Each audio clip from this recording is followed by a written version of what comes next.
doing a lot of things, but it's not whether or not they're comfortable with it. It's a matter of whether or not they have to do it, or this should be done. Right. And I can go into a number of instances where they would make that argument, but we don't have to get too much into that. Don't you think that in itself is one of the reasons why there is this greater push? We're comfortable in the situation that we are right now. The world is constantly evolving. Yes. Bear in mind, digital transformation is supposed to be perhaps the one of the legacies of the Prime Minister. He's Right. pushing very much for that. And yes, you're right. Couple that with the data breaches, with the cyber attacks that the Caribbean on a whole has become a haven for. Yes. We are, as Camille mentioned, we are having this conversation at a certain level and at a certain pace. It seems as though the decisions are already made without actually speaking to the people. Exactly. As a young man, as a young entrepreneur, as a young citizen, how do you interpret that? Well, firstly, the fact that I had to hear it from someone other than the government was really shocking to me. You know, Camille told me, you know, Trinidad is planning on going to a cashless society. First, I was like, whoa, where did that come out from? You know? And, well, the first thing I thought to myself was that just can't happen, because there's a lot of places and a lot of times where we need that transaction when it comes to cash. You know, like let's say my friend needs to borrow $50. I don't have to tell him, well, I have to go in the bank first. Or I have to pull out one of the card machines and tell him to tap his card so he can get $50. You know, I'd rather just hand him the $50. Or like when I'm traveling, you know, it's like $6 to go from point A to point B. Why should I have to take out my card just to do that? You know, it's easier to just hand them cash and then they can go and do what they need to do. They could go to the gas station and fill up how much ever they want. You know, with cash, they don't need the card. So I think, well, as a young person as well, who should be advocating more for advancement in technology and infrastructure, I still lean more towards still having the legal tender, which is cash, to go about my daily transactions, whether it's buying breakfast or lunch, buying food. You know, sometimes I just want to go to the gym for one day. I could just pay, you know, the daily amount for the one day at the gym instead of having to pull out my card and do all of that. We also see that the banks are pushing strong for this. We see at least one banking institution already in TNT who've developed an app, who've developed a whole system surrounding cashless transactions. So this is a question for both of you all. Let me start with Camille in regards to where does the power actually lay? Does the power lay with the consumer? Are you taking away such power from the consumer and strengthening institutions that already have that power? Well, I think you're giving with one hand and you're taking away with the other. And I think that is the nature of all progress, advancement, as Javon said. You don't make progress without hitting some discomfort. And in the concept of where the power lies is where you run into the tension between comfort and convenience. Right. There is a benefit. There's an absolute benefit. One of the situations Javon mentioned, I would humbly disagree. So he described a business transaction relating to transport. I believe that the bank's message, which is a powerful one, it's a very convincing one. If you had a cashless transaction right. for activities like taxi fare, you introduce a level of safety for the operators of the transport system. You absolutely, we talked before about one transaction being very innocent, 100 transactions amounting to larger amounts, right. creating a target for theft and crime. So the taxi situation is one where you would in fact for the taxi operators be introducing a level of safety because you've removed the immediate target of cash from their hands. Sure. However, how does that happen? There's no cashless transaction that happens without passing through another intermediary. So it's no longer where I lend $50 or Javon lends $50 to me and it's direct and right. we are the only two parties to that transaction. As soon as you go cashless, you are going through a system which involves one or many intermediaries. Correct.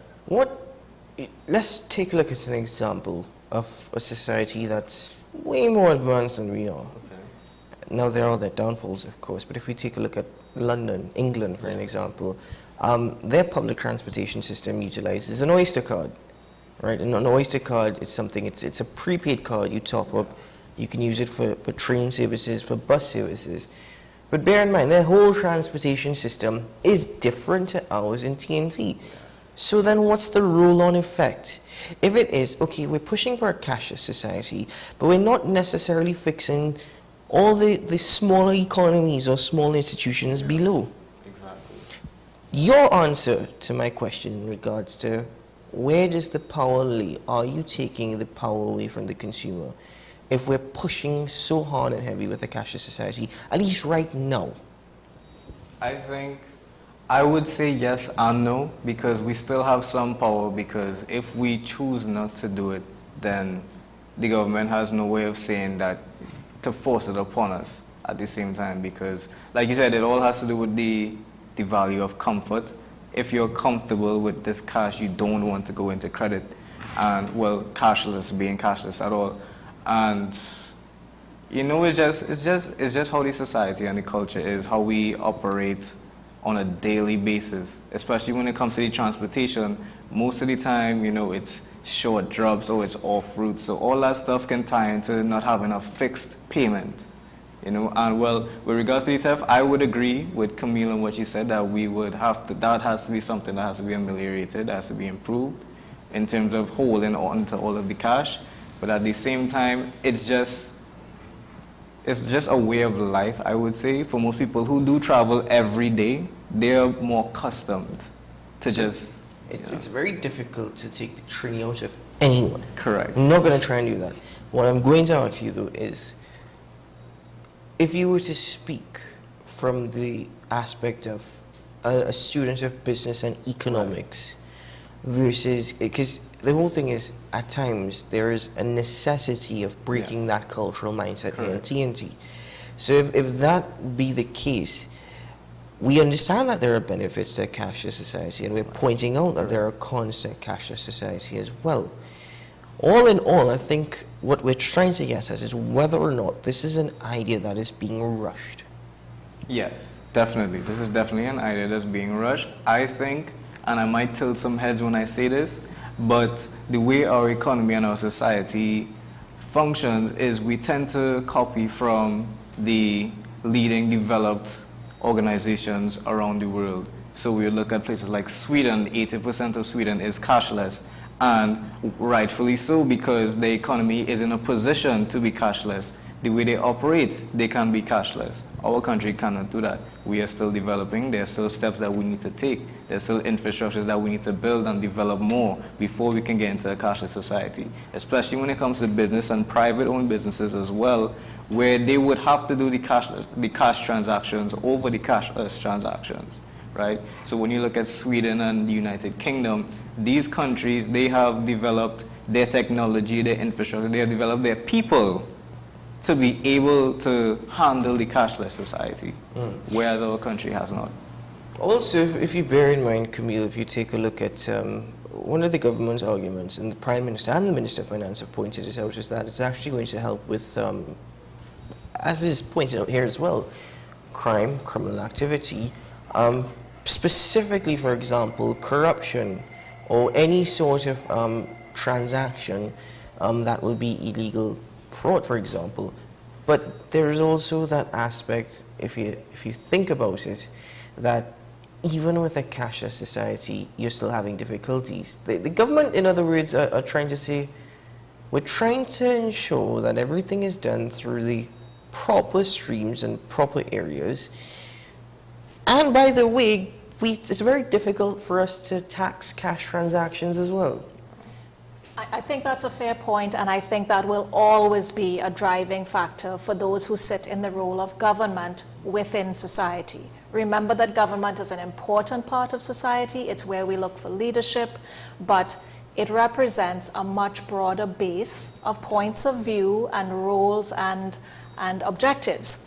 The crime aspect is a multifaceted problem our society deals with. There's so many more types of crime than what you could roll into saying, well, you know, Javon, the taxi driver, has $2,000 in cash because he's had 400 fares or whatever today, and I'm going to steal his money because it's available and he's vulnerable, etc.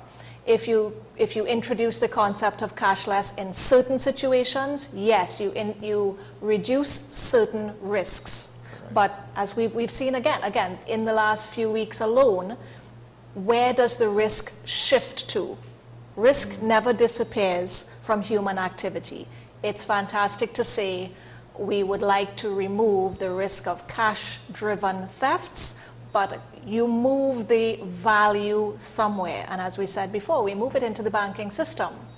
How confident, and I would love to hear from a non-technical, non-banking member of the society, all of us depend on the banks to a huge extent already. And that is while including the option of having our cash, which we control day to day outside of the banks, versus that which is in the bank transactions of a card. How confident would we be with the concept that we've shifted all that risk into the control of bank employees, bank systems, bank machines, bank transport, bank policy? How confident would you be with that, Javon? Well, to touch on that, I would firstly say that a lot of people who I know, who I talk to, they don't really trust the bank at all. Let's start with that, right? They don't. Well, there's a large percentage of our population that's unbanked for that very same reason. A lot of people keep their money under the mattress still, keep it old-fashioned. And well, you have to ask yourself, why do they need to know how much we spend? Why do they need to? Because if we go cashless, that means every transaction we do, the bank sees it as well. That means the bank knows when we bought a donut at Rituals, when we paid the taxi fare, when we send something to our friend, anything like that, the bank sees it. And then another question we have to ask is, does the bank take a percentage? Because when you do transactions through the bank takes a percentage. So will that be happening every time we do a transaction? And if so, why? Why does that need to happen? Banks are going to make the argument. That's how we survive. That's how we make money. Right. Bear in mind, and that's one of the reasons why you haven't, though it is against the rules and regulations of obtaining a debit card machine, that you're not you can swipe your card for any minimum amount. The business owners who are now saying, I'm sorry, $30 or more, then you can swipe, $40 or more, then you can swipe. Because every time that card is swiped, that transaction incurs a cost to the owner by the bank. So yes, you're absolutely right. Another thing is that, and if I were to be from a more practical standpoint, if I take a look at online banking app, which I have, many a times I've seen a lot of mistakes that I've had to call and clarify. Correct. What's taking place here? I don't recall this. This looks odd. What's going on? And sometimes they themselves are not sure. It says, it's a mistake on our part. We'll try and resolve it. Yeah. But that ties back into knowledge, right? You have to know exactly what it is you're getting into, and you have to have the right people to operate it. You have to have the right people to manage the system as well, because the cashless society is a cashless system. It's a system. So it goes through phases as well. So maybe at the start, it would start off slow, then it would go off strong, let's say 2 to 3 years from now. But in 2 to 3 years from now, are you really willing to take that risk to continue doing it that way? You know what I mean? And well, to go back into the fact that they're taking the cash from us, right? How does that affect our privacy? How does that affect, let's say we don't want the bank to know where it is we're going when we're spending. Is there a way for us to step away from that? Or is it that so we have 1.3 million, I think it's nearing 1.4 million people in Trinidad. So you're telling me that we have 1.4 million people that we know where they were based on their last transaction and where they're going to be on the next transaction. And then we can also tailor to what goods and services go on the shelves based on the consumer spending. Now, to a certain extent, that already happens with credit card transactions. Right. But I do understand where you're coming from, because you're now touching on another theme of this. Exactly. which are the laws, and even in regard to human rights laws, because this affects everything. But something to bear in mind as well, banks in Trinidad and Tobago are risk averse, right? Banks in the United States are glad to give you loans, because the moment you default, we're coming for everything. Here in TNT, it's a bit different. Banks in TNT are very, very, they're having loan sales right now. You see them, you hear them. But how does this also affect, how does it tie into your points in regards to they're seeing absolutely every single transaction? They're going to go through, okay, look at this. He spends $7 on a donut here. But how does that affect? And it may sound rather comical, but it's true. Right. It is true. So is this also going to affect credit financing, which is something that we have to bear in mind? It's going to impact many things, because remember, banks do more than give out loans. The risk profile that they apply to an applicant for a loan, as you said, it's incredibly conservative. And I think that's been acknowledged by surveys and reports from various consulting firms and international organizations that in the developing world, and I don't want to lump Trinidad in a generic way, but the truth is we still distinguish ourselves from those societies which we consider first world. So whatever you want to call us, one thing that is common in an environment like ours is that there's some big gaps between the perceptions of risk and the policies and the actions for managing and responding to risk. And there are big gaps between the policies and the approaches taken by those running a business. And let's remind ourselves, the banks, although they may give a certain tone to a customer that sounds like they are either the church or the government, are a business. They are a profit-making business organization. There's a gap between how business views customers and customers' needs, how customers view their own needs, how the vulnerable view their needs and their role versus those who have strong financial power vis-a-vis the banks. And there's another gap between how governments and those who have to experience the effects of these policies and decisions will experience them. So when you touched on the human rights aspect, I think that's a very important and unexplored area. How will the introduction of a new system, now I'm not against new, and I acknowledge that there's an inevitability to this, but how will the method of drawing lines around what we can do and what we cannot do be implemented in a way that would affect our choices in living our lives? So would it take away a privacy choice that I have? Right now, I'm one of the fortunate ones who could say I have a choice between a card transaction and a cash transaction. There are many people who do not have the choice right now. They're either barred from having a bank account for various reasons, or they are very, very limited in their options for earning.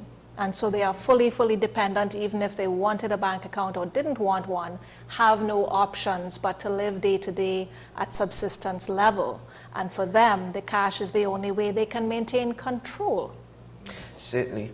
Well, a lot of themes came out from this morning's conversations, and such themes will be explored in this series over the next coming weeks. Now, in that sense as well, how is it going to affect jobs, for example? Are we going to see a number of individuals becoming jobless? For example, think about the tellers in the banks. They no longer will have a job to actually do cash transactions over the counter. That's one thing to think of for maybe just a bit of a minor example, but there's a lot more to explore. What about the laws and human rights, as was touched on this morning? So, personally, I find it rather interesting how this conversation has sped up within the same time frame that we've heard of a number of major organizations suffering from cyber attacks. Rather incredible, isn't it? But ladies and gentlemen, as I said, it's a series of conversations that we will be having every Thursday here on AM Prime, so you can look forward to that. Camille, thank you very much for your time once more. Thanks for having me back. Javon, it's been a pleasure. Thanks for sharing your thoughts and opinions with us, and best of luck. No problem, and, thank you. When you graduate, even now I understand that you're an entrepreneur. We look for bigger things after that degree comes anymore. Sure. Your parents will always tell you that piece of paper is your passport to the world, so we look forward to further conversations. Thank you very much. All right, ladies and gentlemen, we'll be right back after this.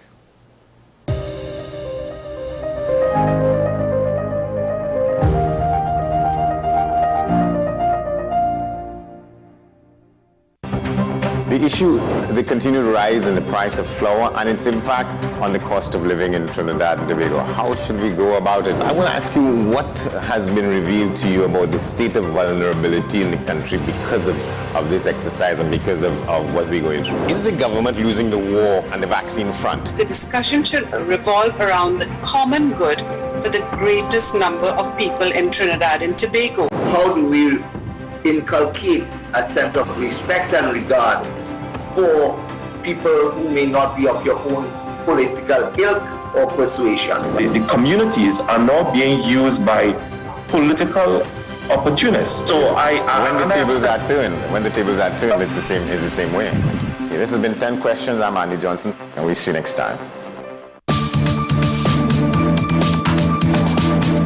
I am Rondell Donowa, attorney at law and host of Strictly Legal on WESN Content Capital. Strictly Legal is a legal program geared towards informing you, the public, of your legal rights, responsibilities, and remedies. So be viewing Thursdays 10 a.m. to 10:30 a.m. Join me, Dr. Nalini Kokaram, on WhatsApp Doc, where we discuss all your burning questions concerning health.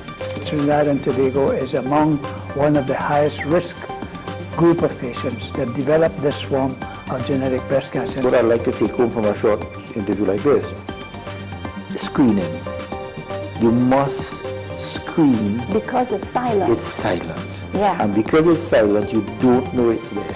WhatsApp Doc, every Tuesday and Thursday on WESN Content Capital.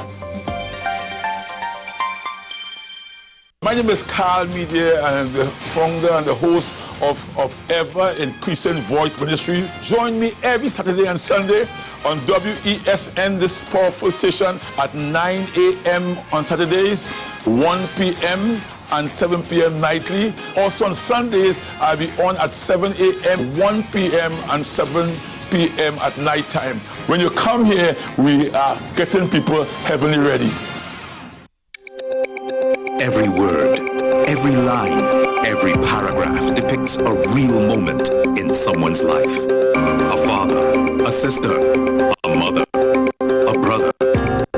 We at Newsday are dedicated to you, the people, and through independent, unwavering journalism, strive to always bring your stories to life. Because your stories are more than just words. Newsday, independent and credible. Bill and Ruth fell in love with the Benjamin Moore color Dry Sage, but they tried to match it using another brand's paint. I mean, it's close enough. Almost identical, really.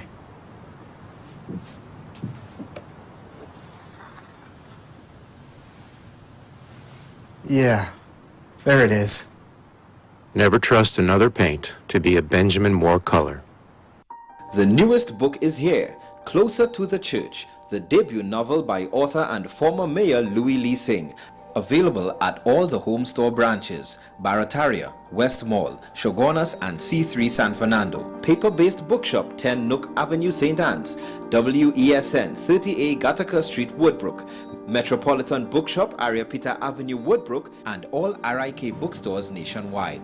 Available online as paperback on Amazon.com and Kindle for e-readers. For more info, call 628-5835 or 389-6504. Also available from author Louis Lee Singh, I Used to Live in Heaven, Letters to My Granddaughters, and Local Government in Trinidad, Conspiracy Against the People. Is it politics? What is it? Is it that nobody cares about sports? The kind of support that sport used to get in the past is no longer here. The thing is, taking a knee doesn't mean that that's the only thing you're doing on it. Right. Taking a knee along with other stuff. Samantha, what are you looking forward to when you return home to Trinidad and Tobago after winning the title? Thank you very much for speaking it into existence. Is there no pressure on Nicholas Ball? It makes me more motivated to work hard and to go out there and rep the right and black. Why are we sending a team to the Winter Olympics? There are a number of Trinbagonians who are in the diaspora and have grown up in winter sport. It's an opportunity that the Trinidad and Tobago Olympic Committee will not close the door on. I also believe in the players that we have. Once you can motivate the players, you can get the best out of them.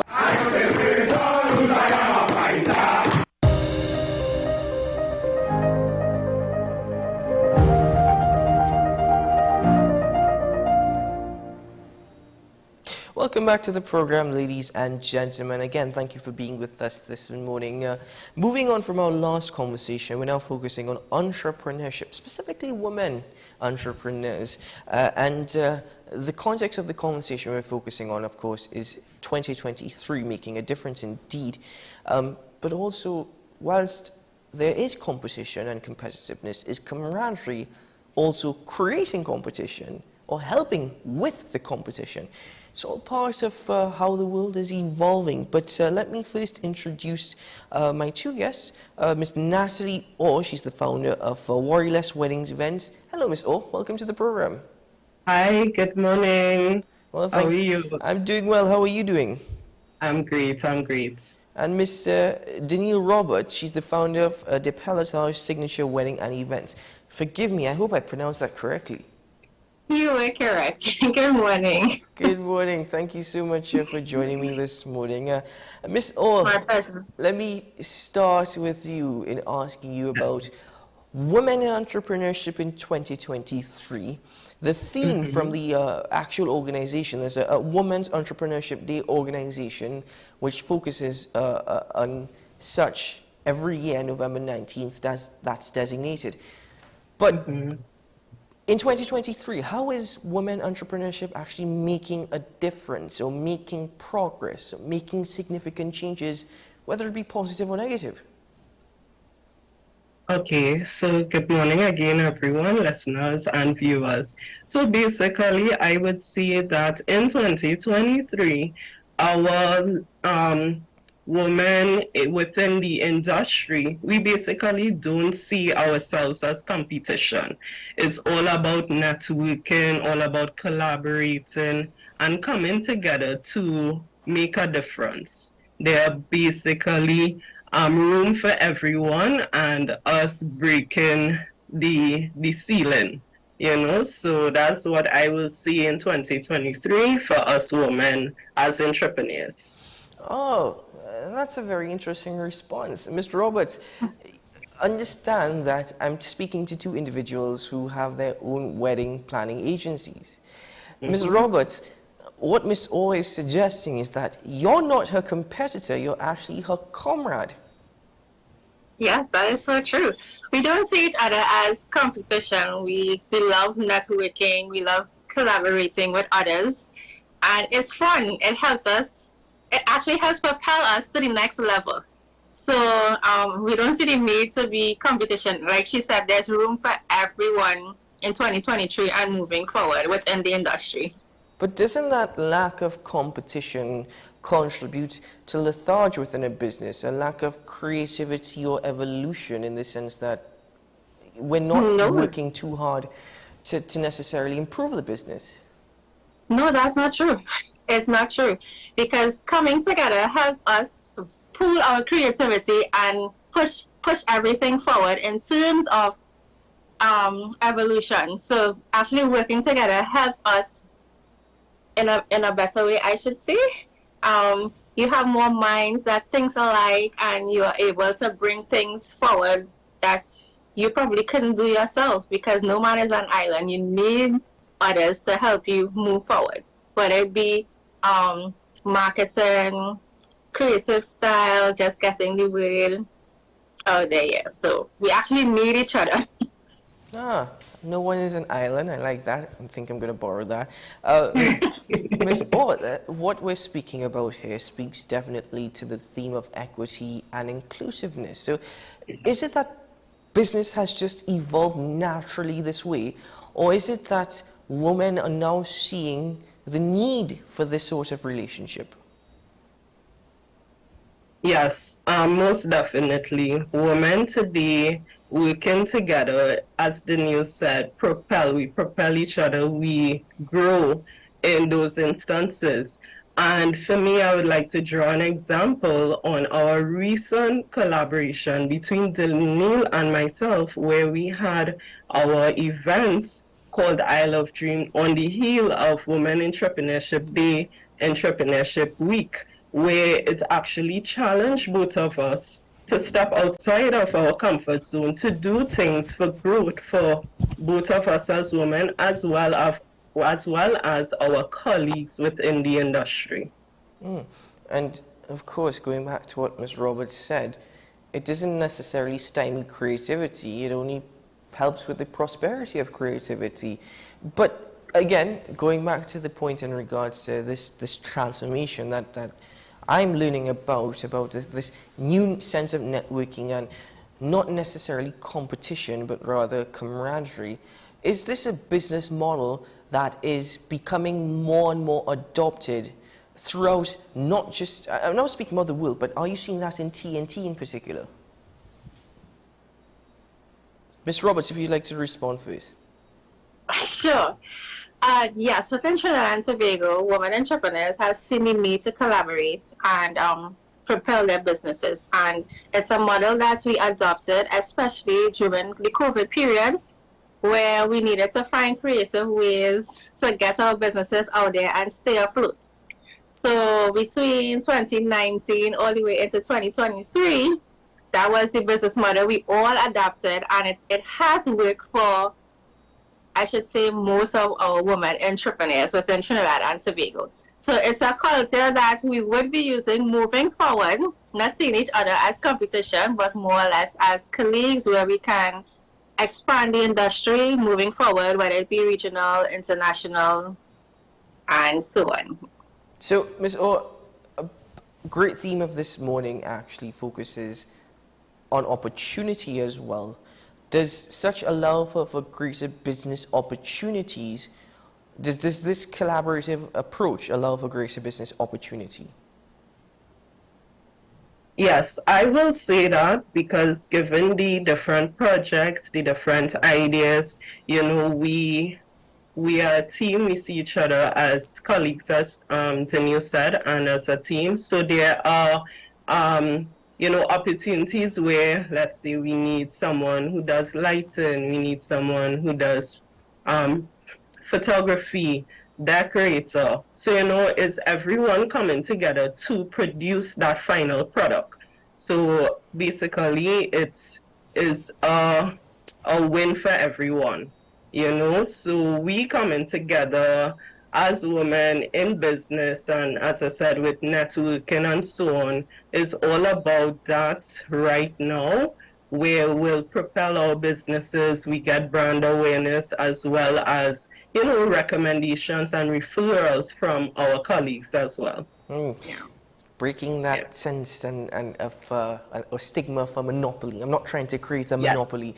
Yes. So, Ms. Ork, back to you in regards to how do you hope to, from your business and from this approach, how do you hope to inspire other women, young and upcoming women entrepreneurs, and society as a whole? Yes, so I will say that, as women, we tend to be fearful of a lot of things, right? But knowing that there are women in the industry that are already doing or propelling their business, we have them as examples to look up to. So it's more or less like an inspiration, and, is basically not to have your fear keep you back. Step out of your comfort zone and to start networking, reach out to those who that's in business, and get ideas. You know, you could share your thoughts and so. And I mean, we are all here to build each other rather than tear each other down. Ms. Roberts, I'd ask you the same question in regards to how are you wanting to or choosing to inspire women and especially young and upcoming entrepreneurs in society? Most definitely, entrepreneurship is not for the faint of heart. So anyone that wants to be an entrepreneur within our industry that at least I have access to, I am willing to help. And also, women, don't feel fearful, just step out. Nothing is going to be perfect, and there's never a right time. You have a plan, just put your plan forward and move forward. And while you're doing so, you can also educate yourself. There are different courses, there are people that you can reach out to. And of course, Natalie and myself is always there to inspire and give others encouragement and also let you know where you can start, whether it's in decorating, it's in planning, just wanting to do something to propel your business within the events industry. We are willing to share our information. So they can afford to reach out to us if need be. What you are suggesting is that it is a point where, in terms of collaboration, women are now empowering other women. We're not waiting on anyone else or anything else, and we're not just having conversations, we're actually taking action to empower other women. Definitely. Most definitely. Yes. Well, I like, I wish you could have seen it, both ladies were shaking their head as I was saying that. But let's focus on one more thing before we bid farewell in regards to education, and that's something Ms. Roberts just pointed out. Does unity create greater education and awareness? Of course it does. So we actually pool our minds. So we're educated in different fields, and having that knowledge, we are able to impart knowledge onto others, and it's a learning curve. So I learned from Natalie, Natalie learned from me, we learned from another colleague, and we actually grow together. So like I said before, no man is an island. We all need each other to grow. You have to forgive me if I sound like I'm asking rather daft questions. And the simple reason, the simple reason being is that the whole notion and idea of business has evolved completely following, economic crisis of the 2000s. But COVID-19 also changed a lot. So the whole idea notion of business where before, I'm going to get to know my competitor because that's going to better me. The approach this morning is, I'm going to get to know my competitor because I can work with them to help them. They can work with me to help me. That's something that's on a bit of a different level than we would have seen before. But ladies, I want to thank you very much. Miss Orr, before we say goodbye, I'm going to ask you, if there's one message that you'd like to share with those watching this morning, please do so. Okay, so my message for listeners and viewers is, if you're thinking about starting your business, go for it. Do your research, find out those who are in the field, and, get that foot in. It's all about collaborating. We as women, as, evolving, is no longer being competitive, but more or less growing together. So reach out, step out of your comfort zone, and don't be afraid. Ms. Roberts, your message. My message will be the same as Natalie. Have no fear, just step out. Once you have a dream, you have a plan, you have a passion for what you're doing, just step out. And like I said, you can learn as you go, because nothing is perfect. Don't wait for the right moment. Just get out there and align yourself with people that is like-minded as yourself, and that will be able to propel you moving forward. But also educate yourself on your journey. Ladies, thank you so much for joining me on the program this morning. It certainly has been a pleasure indeed. And networking is a great thing, because now I know two wedding planners if ever that ever pops up. Yes, most definitely. Feel free to reach out. Certainly. And thank you for having us. No, thank you so much. Miss, all the best to you, and thank you so much for your time this morning. Miss Roberts, it's been a pleasure. Thank you so much. Same here. Thank you. Have a wonderful day. Thank you. Thank You you. too. Keep Bye-bye. safe, keep well. Bye-bye. You too. Ladies and gentlemen, let's take a break on the program.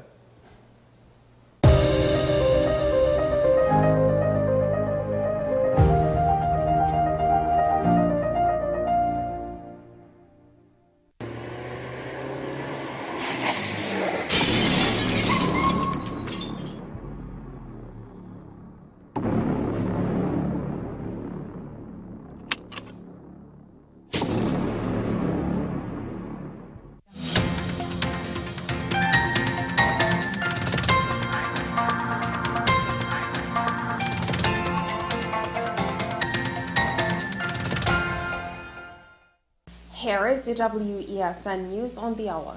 I am Sira Ali. Thanks for joining us. Here are the headlines. Police Complaints Authority report of an increase in complaints. 11 washing machines, 8 stoves, freezers and refrigerators were seized at 2 houses. Internationally, South Korea claims North Korea fired a ballistic missile towards them. Now for the details. The Police Complaints Authority has seen an increase in complaints before the institution. For the period 2014 to 2015, the PCA received 352 complaints from members of the public. This figure moved from 569 for 2021 to 2022. This update was disclosed by PCA Director David West, who appeared before an inquiry into the audited financial statements of the PCA for the financial years 2015 to 2021. Police officers confiscated 11 washing machines, 8 stoves, as well as freezers and refrigerators during a raid on 2 residences in Barataria. The operation, conducted by the Barataria Criminal Investigations Department, followed an investigation into a warehouse breaking and larceny reports spanning from November 1st to 15th. 2 individuals, a 62-year-old man from Pittsburgh, San Juan, and a 56-year-old man from 9th Avenue and 2nd Street, Barataria, are expected to face charges as a result of the seized items. In international news, South Korea says that North Korea has fired a ballistic missile towards the sea, but that the launch likely failed. South Korea's Joint Chiefs of Staff said on Thursday the North Korean launch was made from the North's capital region on Wednesday night. It says the North Korean missile was believed to have failed but didn't elaborate. The North Korean missile launch came a day after it launched a spy satellite. North Korea has claimed to have put the satellite into orbit. Well, that's it to News on the Hour on WESN. I am Sira Ali. Thank you for watching.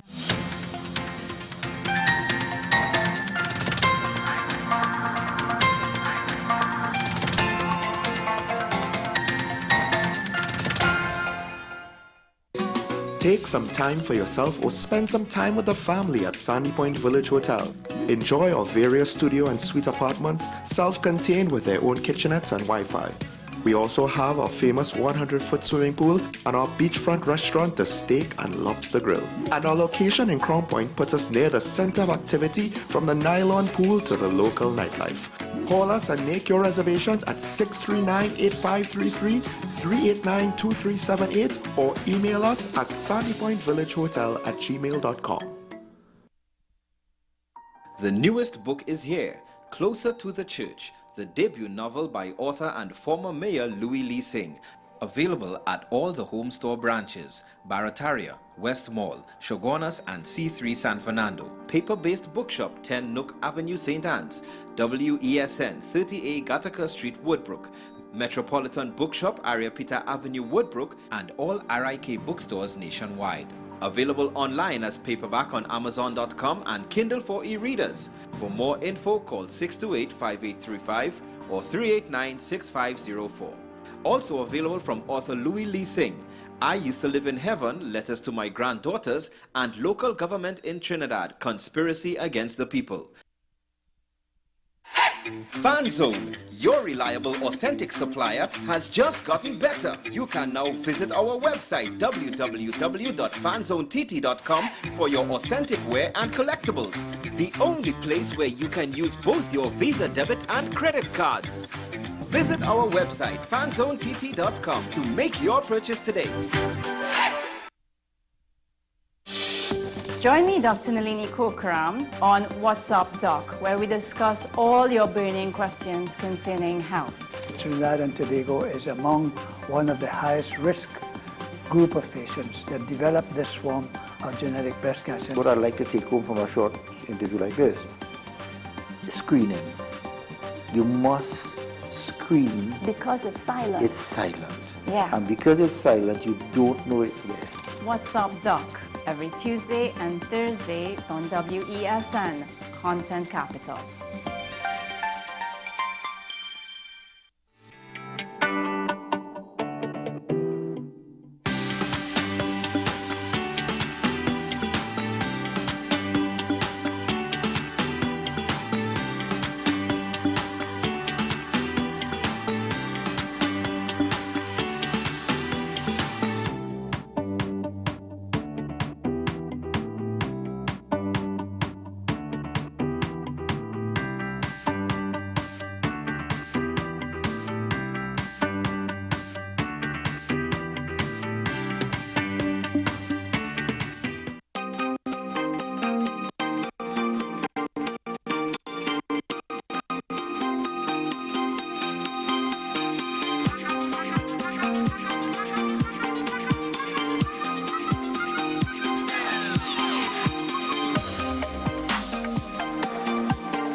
Welcome back to the program, ladies and gentlemen. Let's get into some topics that are trending in Trinidad and Tobago this morning as we speak. Now, apart from crime and criminal activity, which of course tends to plague the news and has been plaguing the news as of recent, bear in mind the number of homicides are atrocious and it's heartbreaking.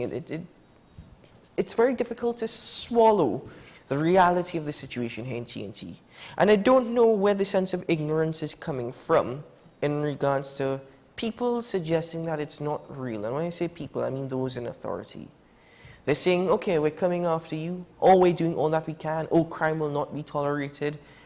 One response to an ambassador, UN ambassador being robbed, the response from one minister was, it's unfortunate. So, sometimes you really wonder if they care at all.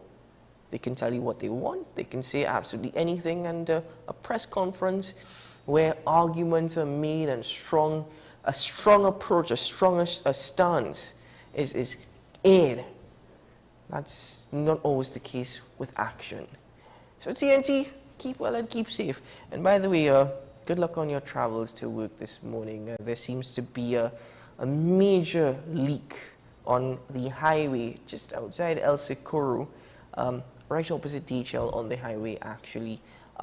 Seems to be a major leak there. On my way to work this morning, police as well as the Wesn Search Authority were getting the works to try and repair such underway. So there is going to be a slope of traffic this morning if it hasn't started already. Anyway, just to bear with me a moment as we get into some of these stories, because it's going to frustrate you as it has frustrated me. The Police Complaints Authority has seen a significant rise in the number of complaints of misbehavior being committed by police officers. In the last fiscal year, 2022-2023, the most common allegations requiring disciplinary action included discreditable conduct, neglect of duty, and unlawful exercise of authority. The most common criminal offense allegations include incidents of assaults and murder. So during the 16th meeting of the Public Accounts Committee, inquiry into the audited financial statements of the PCA of financial years 2015 to 2021, PCA Director David West said, From 2014 to 2015, the PCA received 252 complaints. From 2021 to 2022, so my apologies, the article is a bit misleading. Last fiscal year would have been 2022-2023. So this is the fiscal year 2021-2022. There was an increase to 569. As a result, there have been a 66.7% increase in complaints. This is not necessarily news. The statistics are shocking. There would be an increase in complaints. Most recently, bear this in mind, a family who was robbed and assaulted in Mayaro. Well, one of the family members went to the Mayaro police to make a report. I don't know if it was to add to the report or to meet with police once more. In doing so at the police station, the 100 soldiers that were called out, the 100 plus soldiers that were called out from reserve by the president to assist police in their actions in the fight against crime, well, one said reserve officer was at the Mayaro police station. The family member identified that soldier as an individual who robbed them and assaulted them during that home invasion. That's how the army officer was actually identified, in the station, in uniform. The family alleged that it was individuals within army tactical gear as well as police uniform. Now, whilst that soldier was arrested, police believe that the others who were in police tactical gear are not actually police officers, but criminals who have attained police wear. Really? So we have one soldier that's been arrested, and the police are saying, well, we don't believe it's police officers, you know, we think it's just criminals actually getting their hands on police uniforms. Well, one, how are they getting their hands on police uniforms? Unless there's some sewing factory somewhere that's spewing out these uniforms for criminal gangs. Who are the suppliers? How are they getting their hands on it? Is this more police corruption? The answer is obviously yes. I'm probably just spitting in the wind this morning. It's obvious. It's just obvious what's happening all around, and that is what's frustrating. Nothing is being done about it. Because at the end of the day, regardless of what they're saying or suggesting, what are we seeing? What are we witnessing? What are we experiencing? And though it may take time to actually resolve issues, how long has TNT been in this situation? Really, how long is it going to take to resolve this? It's just going to get worse. We'd be very lucky if at the end of 2023, we are below 650 murders. We're well on the way to that. Anyway, Iowa George, well, we heard of the whole controversy surrounding Neil Iowa George. He says he will release a new version of his song Happy People without the national anthem. Now, when he released this song, he actually received a lot of backlash on social media as well as on streaming platforms. His song was over 3 minutes long to begin with. I don't know what soca song is over 3 minutes long now to start with, but apart from that being the case, he starts the song by singing the national anthem. One of the major complaints was that it was absolutely disrespectful, so we saw a lot of patriotism suddenly coming out. Yeah, people were actually standing up for Trinidad and Tobago, and it wasn't anything to do with sports, believe it or not. But beyond that, he was saying that singing the national anthem, it was in reference to TNT and unity and how happy we are as a people in Trinidad and Tobago.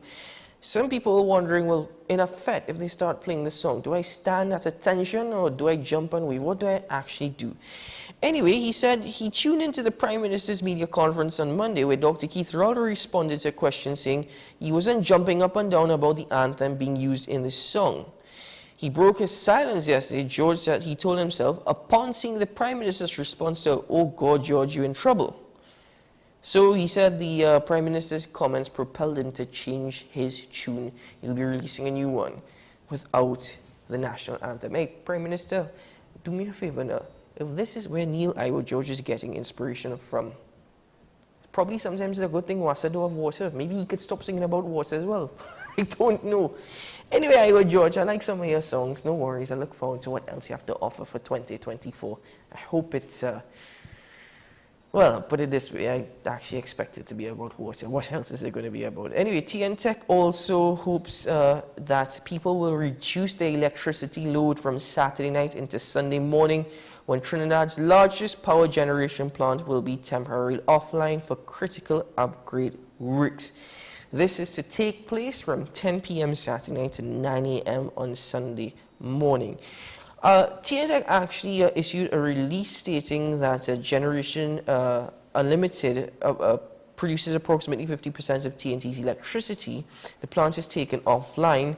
Trinity Power and PowerGen will make up for the shortfall. And this is not expected to actually affect Tobago. This is to affect TNT. I say, well done, TNTech, on actually having all these releases. Good. You're covering yourself from the beginning. So if there are blackouts, it's not to say that we didn't expect it. TNTech saying, well, it's most likely to not happen, but if there's a need to shed the load, we will do such. Now, somebody told me yesterday that Trinity Power is actually only operating at a quarter of its capacity. So does that already hint at blackouts throughout TNT?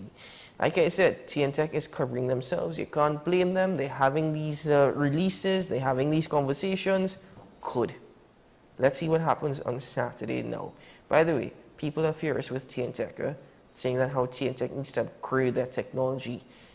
But we also don't want TNTech to actually increase their electricity rates. Come on, people, make up your mind. And finally, in a bit of entertainment news, this is for 80s and 90s fans throughout Trinidad and Tobago. Hall & Oates, yes, Hall & Oates, the duo, have actually entered into a legal battle. It's a private, confidential legal battle. Not much is known. Court records seem to be very sealed. They're embroiled in this legal battle, but Daryl Hall has now gotten a restraining order against his former music partner, John Oates. So as I said, little information is known about it.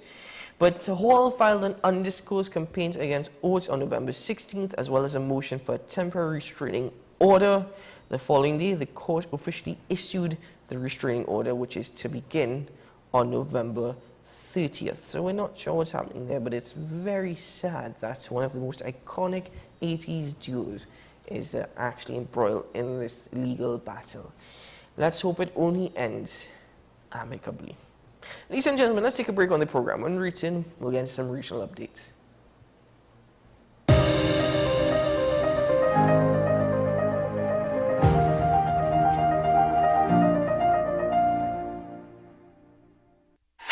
FanZone, your reliable, authentic supplier, has just gotten better. You can now visit our website www.fanzonett.com for your authentic wear and collectibles. The only place where you can use both your Visa debit and credit cards. Visit our website fanzonett.com to make your purchase today.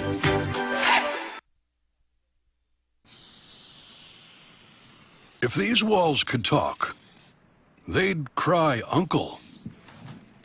They didn't plan to become offices or yoga studios. But they've stood by us, even when we got a little stir-crazy. For that, they deserve some thanks. They deserve Benjamin Moore.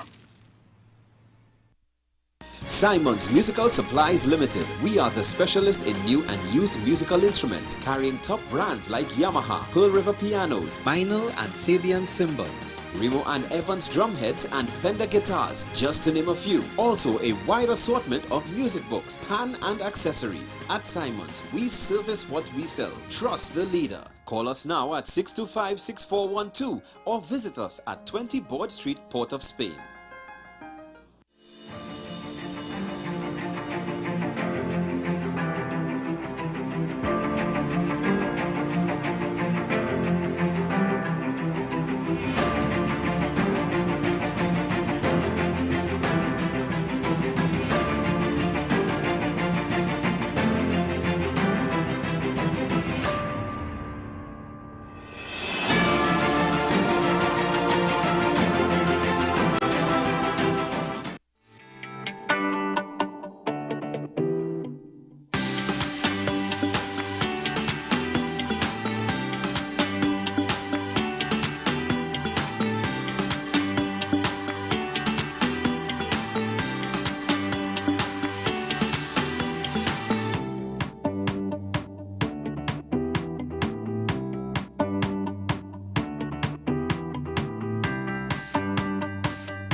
Welcome back to the program as we now get into some regional updates, and we're starting off with Jamaica this morning. As you know, that various parts of Jamaica are under a state of emergency given the rise in criminal activity. There have been some suggestions within the public domain here in TNT that if Jamaica can do such for certain areas, why should TNT not do that? Well, the number one reason is that, and the number one argument that will be put forward is the state of emergency that was implemented by the People's Partnership Government. With a number of issues coming out of that, I don't think the government will take the chance of doing that because it doesn't seem popular. So bear in mind, the government chooses to do what it wants to do. It will make the argument that this is politically unfavorable, so we're not going to do it. And then there are instances where they'll say, this is politically unfavorable, but we're going to do it anyway because, you know, TNT needs it. Anyway, what is taking place in Jamaica? The state of emergency gives security forces or authorized persons greater powers of search and arrest and limits the rights of detainees. However, as I mentioned, there are a number of challenges, and that is what we're seeing taking place in Jamaica. So let's take a look at this update. There have been mixed reactions since Prime Minister Andrew Holness announced a state of public emergency in St. James Wednesday. On one hand, the security forces believe it will put a dent in the criminal activities in the parish. But it could also mean the detention of many Jamaicans, detention in the already overcrowded, unsanitary lockups. We asked Police Commissioner Major General Anthony Anderson how he plans to address it. At the highest point of a state of emergency, back in 2018, I believe it was, only 15% of our entire lockup population, or 10% as a matter of fact, was actually in detention. The rest were there for remand, for all the other reasons that they're still there. Still, for the Independent Commission of Investigations, INDECOM, it spells trouble. A recently released report on deaths in police lockups revealed that 14 Jamaicans, all male, died while in police custody. The report said not only are the lockups being used to hold citizens long-term, but the police are forced to attend to seriously ill persons, both of which are major concern. The INDECOM report, if you look at it thoroughly, just 14 people over pretty prolonged period. In fact, we have one of the lowest levels of death in lockups or in prison in the region. The deaths in question occurred between 2021 and 2022. People are sometimes detained who are ill, and you can have incidents where they died. I think we looked through I in fact read the report thoroughly, and there was nothing in there to suggest negligence by the police officers. But the report did cite negligence. In fact, 24-year-old Rico Brevet died after being stabbed by another detainee at the Negril police lockup in 2021. He was involved in a fight earlier, but the absence of a proper reporting mechanism during shift change resulted in another police officer releasing all the detainees for the usual shower time. He was killed. This death was likely a preventable one, because what happened was the new shift, unaware of the incident and had no records recorded of the matter, let both prisoners out unattended to the washroom shower area where one of the prisoners stabbed the other and killed him. Major Anderson described the deaths as unfortunate. He said the police will be ensuring that only those who need to be in custody are detained to reduce overcrowding in the cells. And as it relates to police officers having to take care of sick detainees, it is a challenge for us, and it actually diverts quite a bit of resources to just manage that many. So there you see the challenges associated with a state of emergency or a limited state of emergency. Do we have the capacity or the resources to actually deal with such? I don't think so. But what are our other options at this point? So that update coming from Jamaica, and you see what's taking place there in regards to the challenges associated with their state of emergency. Moving forward now, it's an update from Guyana. To strengthen the country's protein production, President Dr. Muhammad Irfan Ali says the government is considering cricket protein production. No, I'm not speaking about a bat and a corkball. I'm speaking about crickets, you know, the insects that you hear from dusk go into the night. Yes, those crickets. Dr. Ali spoke of the potential for Ghana to tap into this type of protein for feed. Crickets are a delicacy in Thailand. It has been considered as an alternative protein that can be added to flour and consumed. Let's take a look at this report. This is going to be major business in the future, protein production. And that is why we are working with a number of innovation groups. Out of Canada, for example, there is one company that uses cricket. The insect you hear at 6, they use that because it's fast growing, it's high production, to create high value protein that is used in animal feed. And animal feed is a major market in North America and South America. So how do we look at our natural advantages here, apply technology and innovation, and a company like yours that is very futuristic, that is looking at all of these things, must now look at this as a very, very real possibility, producing protein for animal food as an important part of the future business that we can focus on. We have concluded that wheat can successfully be grown in Guyana, Now we have to upscale testing and production. Now, I want to ask some caution. What we have, the result has shown so far is that wheat can be successfully grown. Now, wheat successfully grown competitively is another part of the equation that we have to address our minds to. Would you try crickets? I'm not kidding. I've actually seen on multiple food programs how, for example, mealworms or crickets, scorpions, beetles, and even tarantulas are a delicacy. They're fried, they're then seasoned, and they're consumed in Thailand. Would you try it? I thought to myself, you know what, there's no harm, I'll try it. And then I'm remembering my little friend, the Trinidad chevron tarantula from yesterday on the program. Boy, oh boy, was that fun. Might be better fried and seasoned. I don't think Ricardo would be happy if I said that. Anyway, let's get into our last regional update this morning from Antigua and Barbuda. Barbados' Prime Minister Mia Motley has committed to collaborate with Antigua and Barbuda in the effort to establish airlinks between Africa and the Caribbean.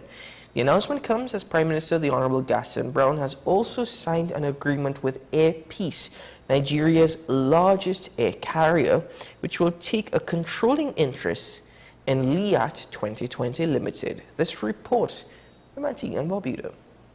It's been a year of intense negotiations and strategic planning, but the government's vision is finally beginning to take flight, literally. Prime Minister Honourable Gaston Brown has signed an agreement with Air Peace, a crucial stepping stone to creating a viable air bridge between Africa and the Caribbean. In addition, the Prime Minister has told his cabinet colleagues that Barbados is willing to collaborate on the venture. A team of officials, in fact, left yesterday for Barbados to continue the discussions with officials in the Barbados Ministry of Aviation that would allow for the flight that Air Peace will begin with, flying from Lagos to Antigua, would go on to Barbados and may even leave Barbados and return directly to the African continent. But some of these details are yet to be worked out. The team will be hoping to advance the discussions as the parties work to turn LIAT 2020 into a reality. Chief of Staff in the Prime Minister's office, Ambassador Lionel Hurst, says support is also likely from other Caribbean nations like Dominica and St. Vincent. All leaders in the Caribbean are very much aware that there is a paucity of options for reaching one Caribbean country after another.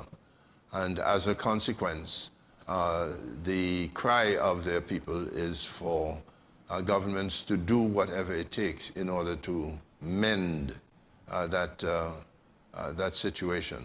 Ambassador Hurst says Air Peace is already gearing up for the venture, with aircraft contracts being prepared as we speak. With Air Peace owning 70% and Antigua 30% of the shares, the Chief of Staff says the hope is to see all Caribbean countries that LIAT flies to participate by supporting the airline. This project isn't just about connecting lands, but it's about uniting people, cultures, and economies. The impact of this ambitious endeavor could redefine Caribbean connectivity and boost regional cooperation. ABS News will continue to track this development and bring more updates after the team returns from Barbados. But one thing's for sure, the Air Bridge project is set to take off, and the Caribbean skies will never be the same again. Be nice to see Lias in the skies very soon. Anyway, ladies and gentlemen, that's it for my time with you this morning. Thank you so much for joining me. It's always a pleasure. And thank you very much to my guests for their conversations this morning. Wishing you a good day ahead. May it be a positive, peaceful, safe one. May it be a productive one indeed. And as I've said before, and I haven't said it for a while actually, remember TNT was sweet, and TNT still is sweet, but we could make it sweeter if we try just a little harder. Anyway, ladies and gentlemen, I'm Keaton Shaw. This has been AM Prime on the Content Capital, the premier platform for Caribbean content, WESN. I'll see you again tomorrow morning. Bye-bye.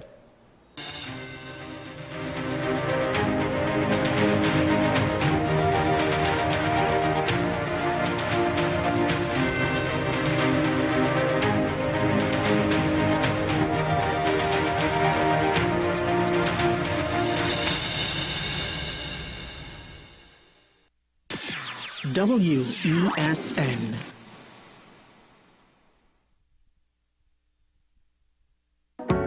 I am Rondell Donowa, and you are watching WESN, the Content Capital.